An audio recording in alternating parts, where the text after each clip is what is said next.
That question seems I'm coming to you. abusing quest of your vision. Sorry, could I? I've ever interviewed. See, I told you. And I know. So That question seems I'm coming to you. abusing quest of your vision. Sorry, could I?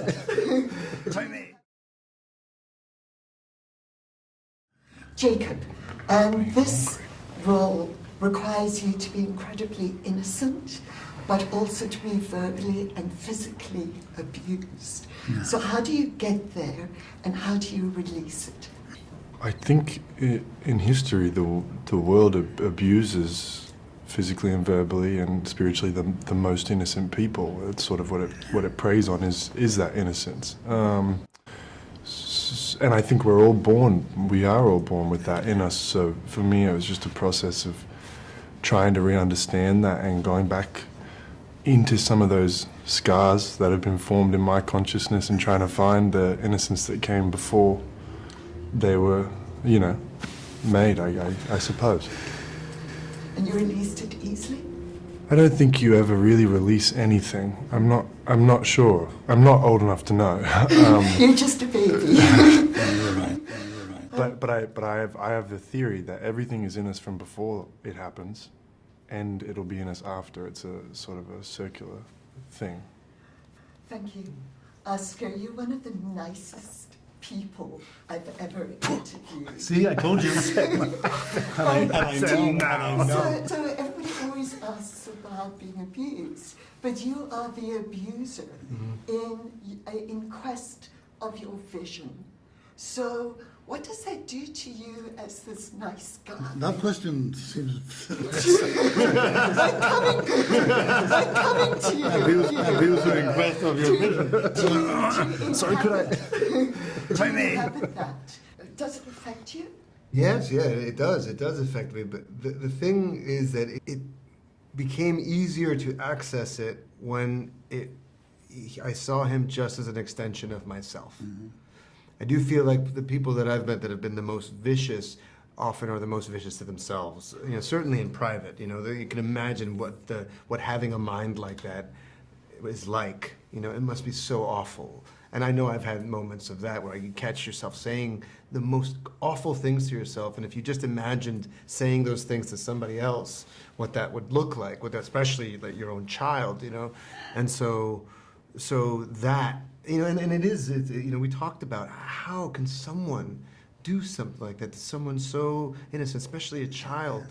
And it's because people get blind, it's so easily blinded, and often as Elizabeth, Mia Goth's character says, in service of a great idea, they're willing to cause so much destruction. Yeah. Guillermo, this is a masterpiece. I felt it on so many levels. Mm-hmm. Why make Frankenstein the monster? And is there like a bigger message? Well, I think that movies, to me, are emotion, and the first duty of a movie is to make you feel. Yes. And this is what I think art should be, and we are constantly reminded that it is not or shouldn't be. In so many ways, people are afraid of emotion and ashamed of emotion. So why make it now?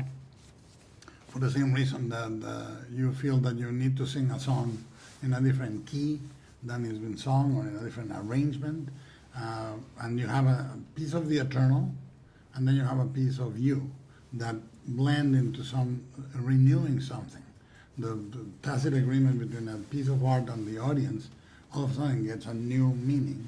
So I think that's the beauty of eternal stories: Pinocchio, Frankenstein, Tarzan, Dracula.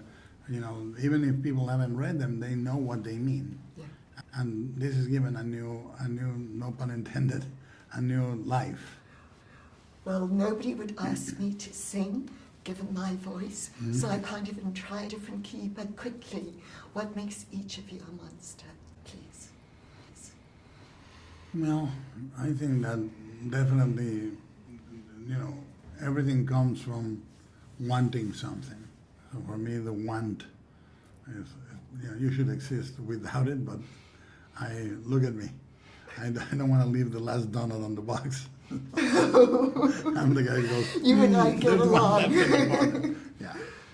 I don't know. I guess, pain I can deal with, but discomfort I can't. So discomfort makes me a monster. And for you, Jacob?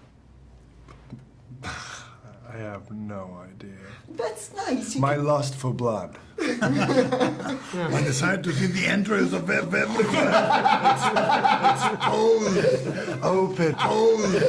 Open, gaping. I think he's saying you're never a monster, so stay that way. Thank you all so much. Good afternoon. Good afternoon. Thank you. My delirium.